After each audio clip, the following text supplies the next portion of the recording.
So thank you all for coming, and thank you for inviting me to give this talk on handcrafted futures.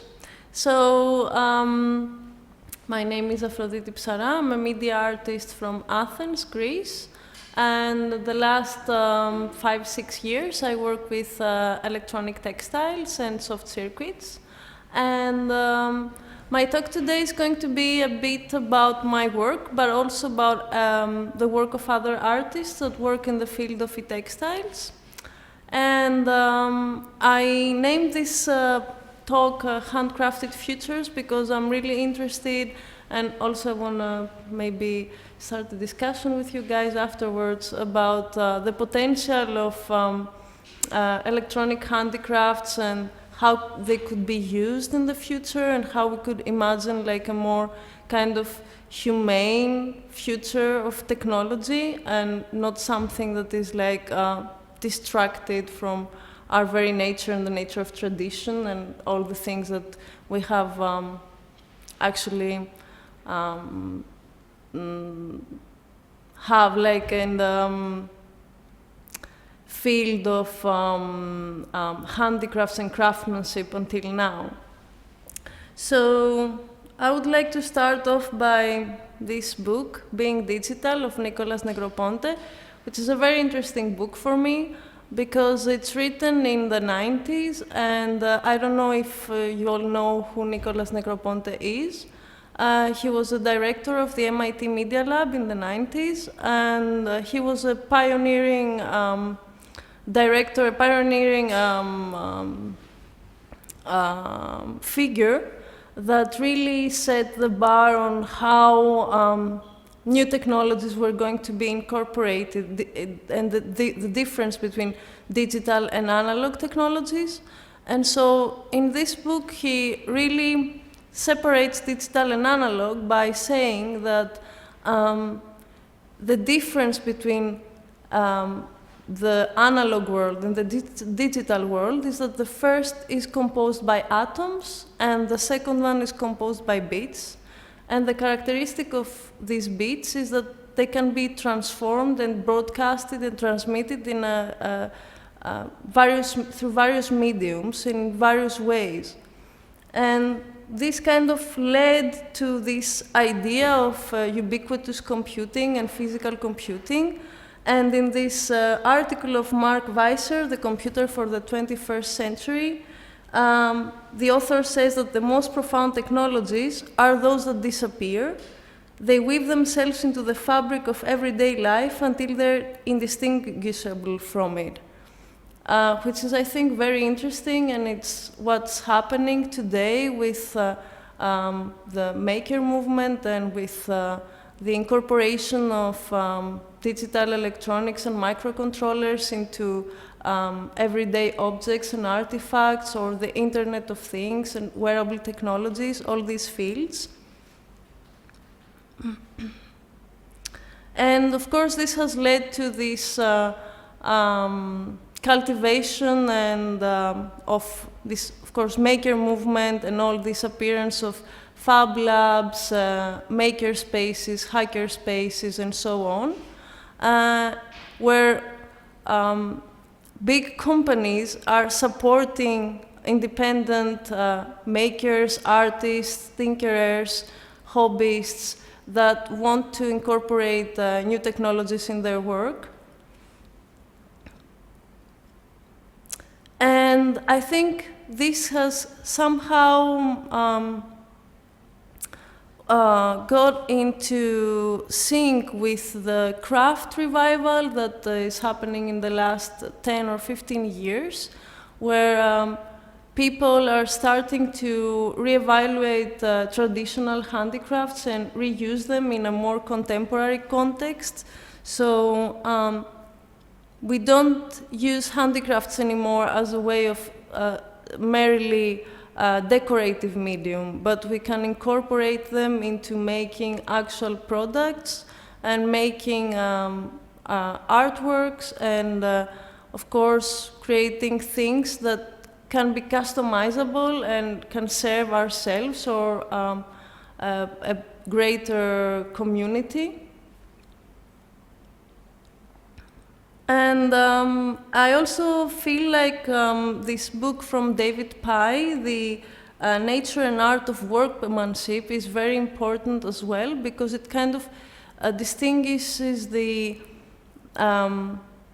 role that the artisan or the craftsman had in the past and can be used in the future as well, because he says that, in his book, he says that the craftsman is kind of like a performer. So when you have a theatrical play or a movie, it doesn't really matter so much the content or the direction. It ends up how good the project is going to be on the quality of the performer, the actor, the one that is going to bring this project to life. And I think this applies also in the field of crafts. So it's really important to cultivate the techniques in order to be able to reach a fructiferous result and have something that is also tangible and interesting in order to move forward into the future. And of course, this has led to the field of electronic textiles and soft circuits, that this hybrid form of using digital technologies with traditional handicrafts.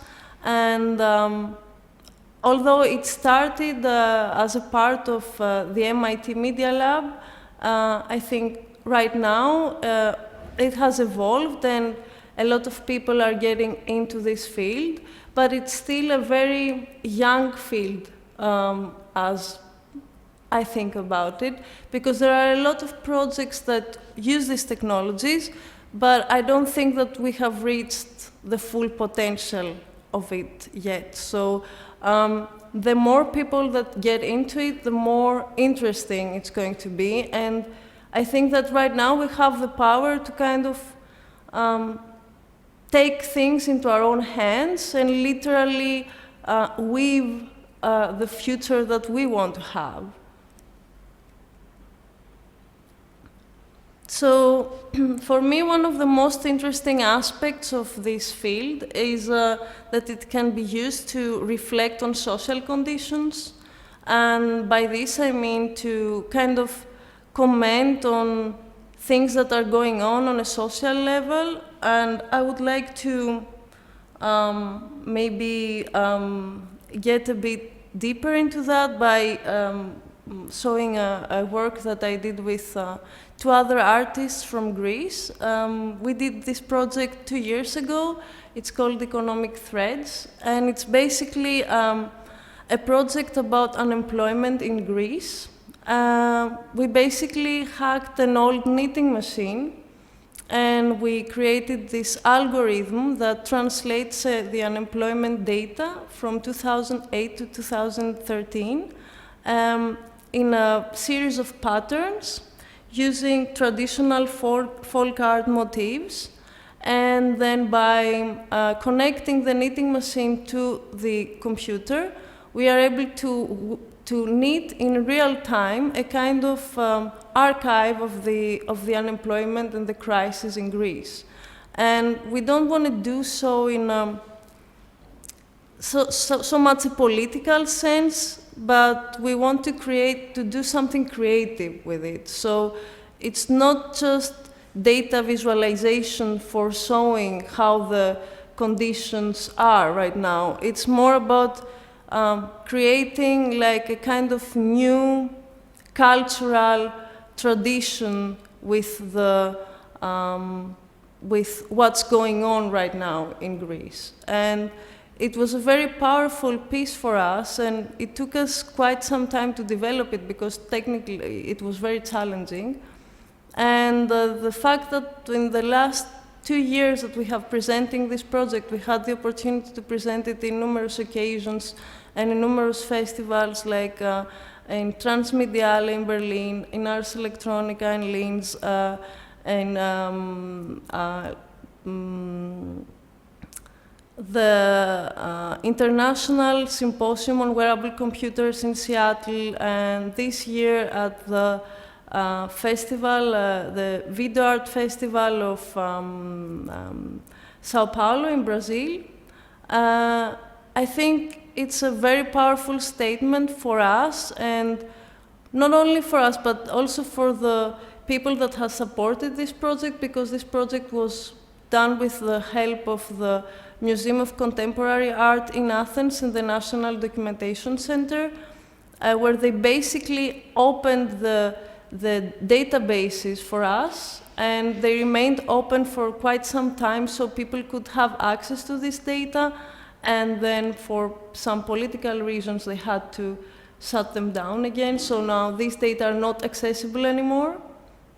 So it was a great opportunity for us to be able to work with this information. Another project that I really think that is in the same idea is the Knitted Radio by Abruk, Kurbak, and Rene. These two artists are based in Vienna, and they run a research project called Stitching Worlds on e-textiles, and basically more in the research on how you can create knitted electronic components. So this project takes off from the idea of what happened last year at the manifestations and demonstrations at Gezi Park in Istanbul.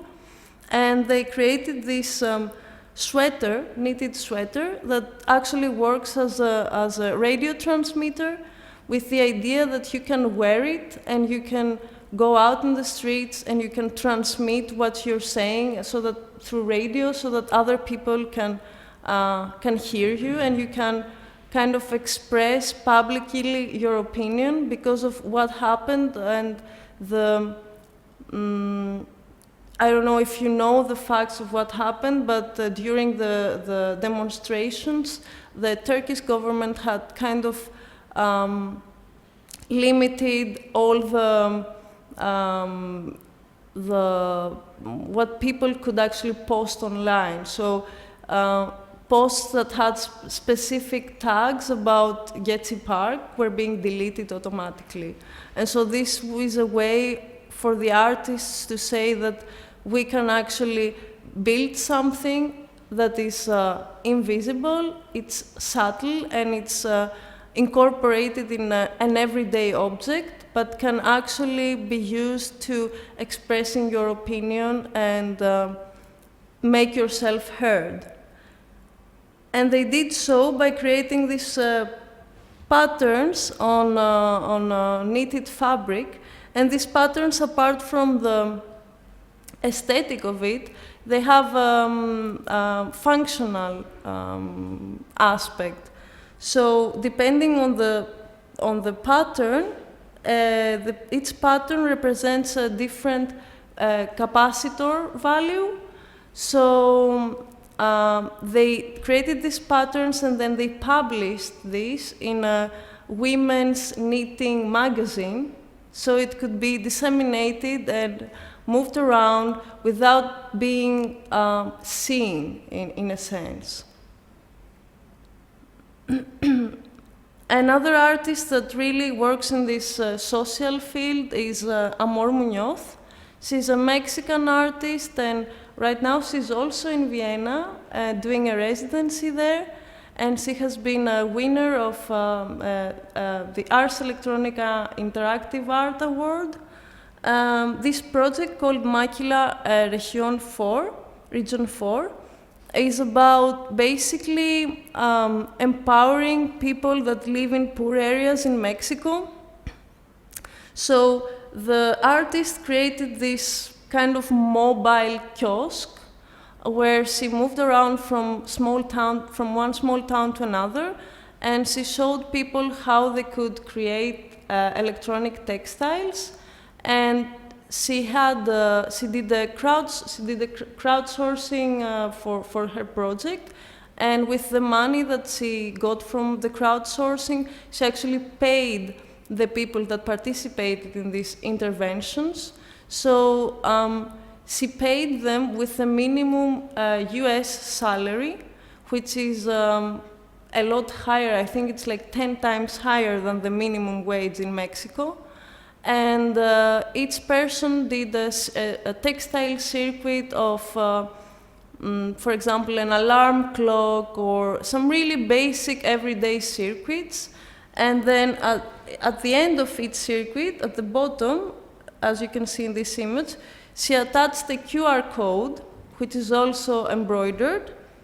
And by scanning the QR code, you can get information, as you see on the bottom right image here, on who actually made the embroidery, how many hours it took them to complete it, how much money he earned, and afterwards these embroideries were exhibited in various exhibitions worldwide.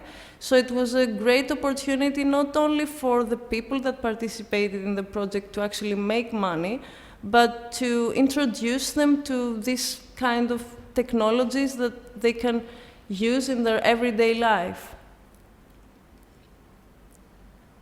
Another project, a current project by Amor Munoz that she's working on right now since last year, it's called Yucatec. And it's basically a project that she runs in the Yucatan area in Mexico. And I don't know if you know the yucca plant. It's basically a plant that you can make fibers of like yarn.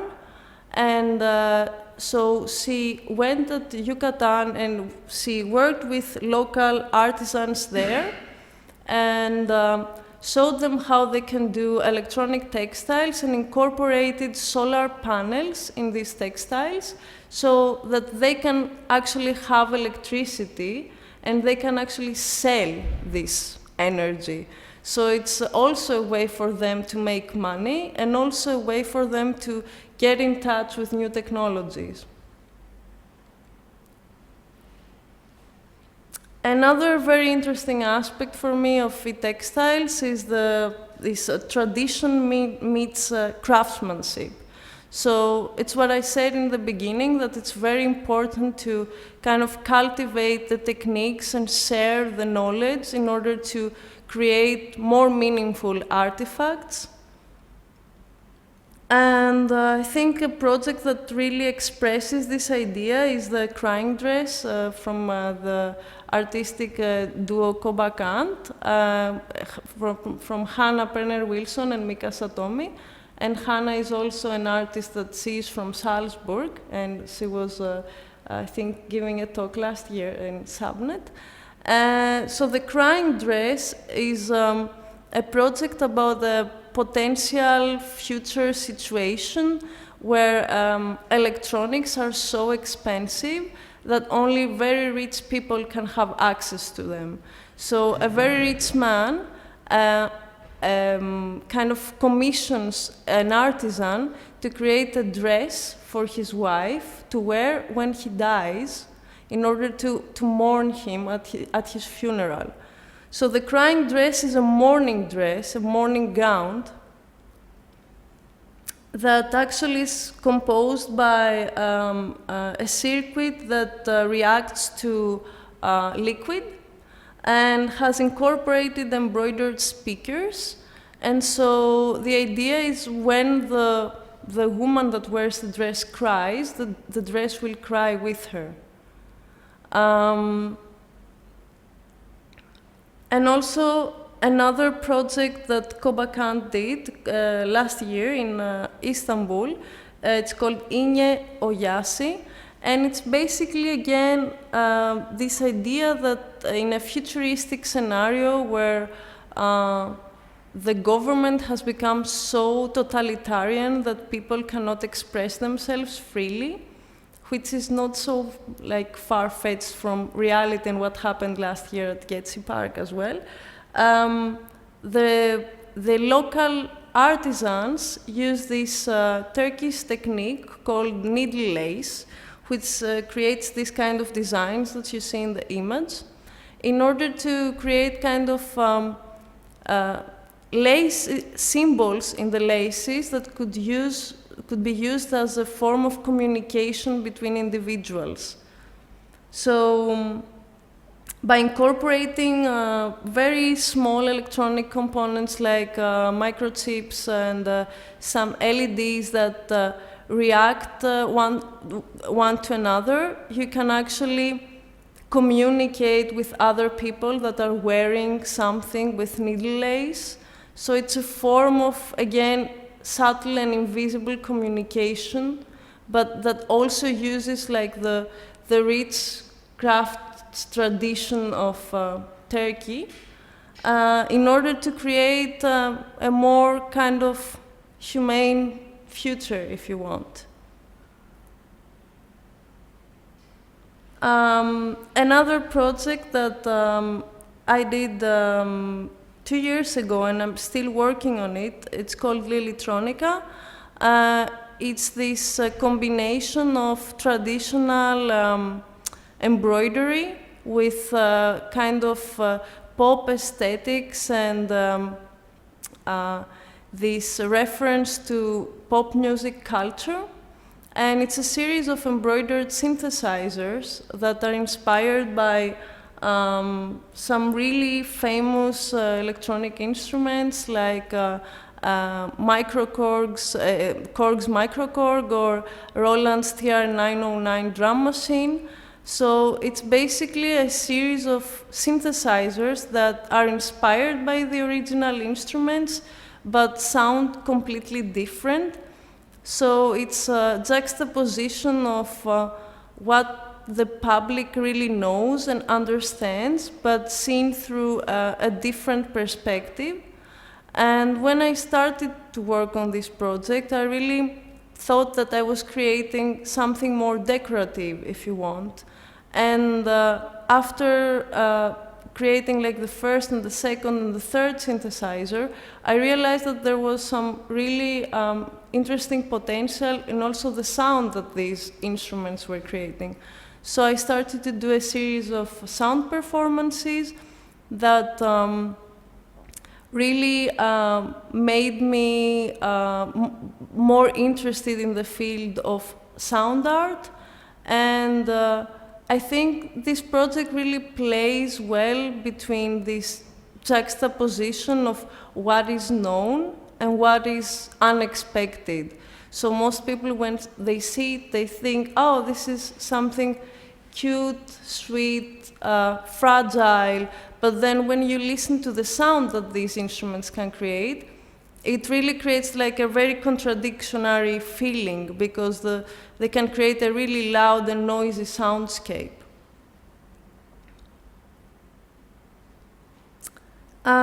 Another interesting aspect of electronic textiles is the handcrafted feedback signals, as I have called them.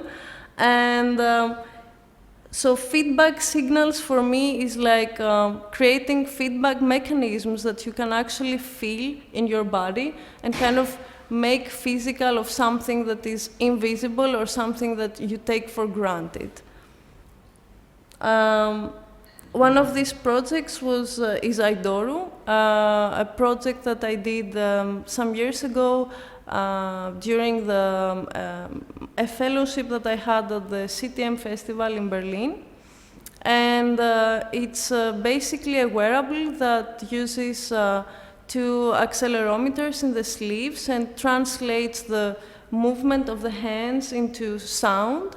So it can create kind of this feedback mechanism between the movement of the body and the sound that it produces, and the sound makes the body move, and then the body creates the sound. So it really creates like a feedback loop between the person that wears it and the actual soundscape that it creates.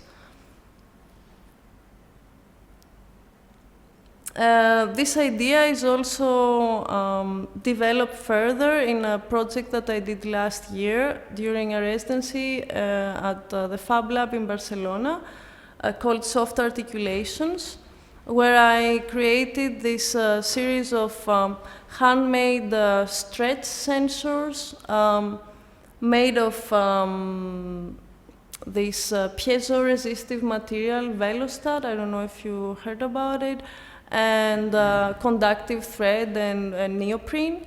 So it's also this idea of translating muscle articulations into sound and getting feedback from how your body is moving. So this is a wearable bodysuit that has 5 different sensors in 5 different parts of the body. And it's like a soft exoskeleton that kind of translates the movement again into sound, and the sound produces the movement as well as the movement the sound. So it also creates this feedback mechanism between the performer and the soundscape.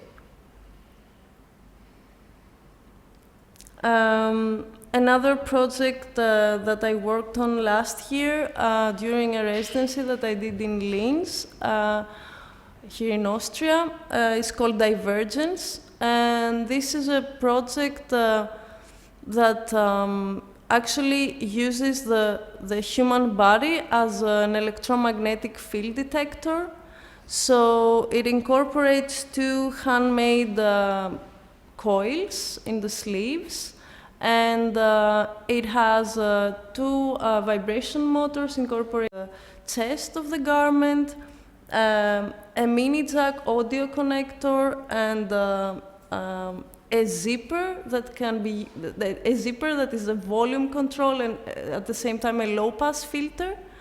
So depending on where you're at and how you're moving, and if you're close to an electromagnetic source, it gives you vibrational feedback on your body and also sonic feedback that you can hear. And this is an open source project that is all published online. And my idea for this project was to create a kind of mechanism that anyone could replicate and create their own versions of it and could wear it to walk around in the city and kind of experience the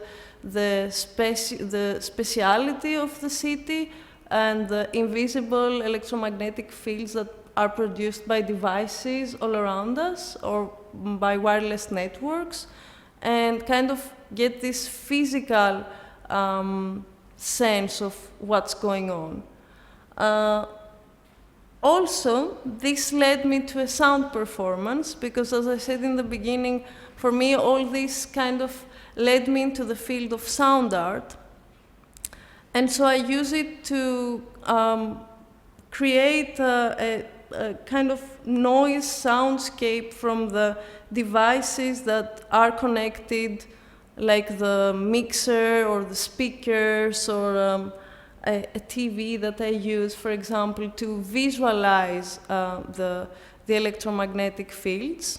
So it actually creates, again, a feedback loop between the body, how the body is moving, and how it's reacting to the sources that are around us. And the last project that I want to show you is called the Culture Series. It's a project that I developed with a Greek architect called Daphne Papadopoulou. And we did this project this year, last February, on a residency at the Fab Lab of Milan, We Make. It was a residency curated by Zoe Romano, who is the responsible of wearables for the Arduino company.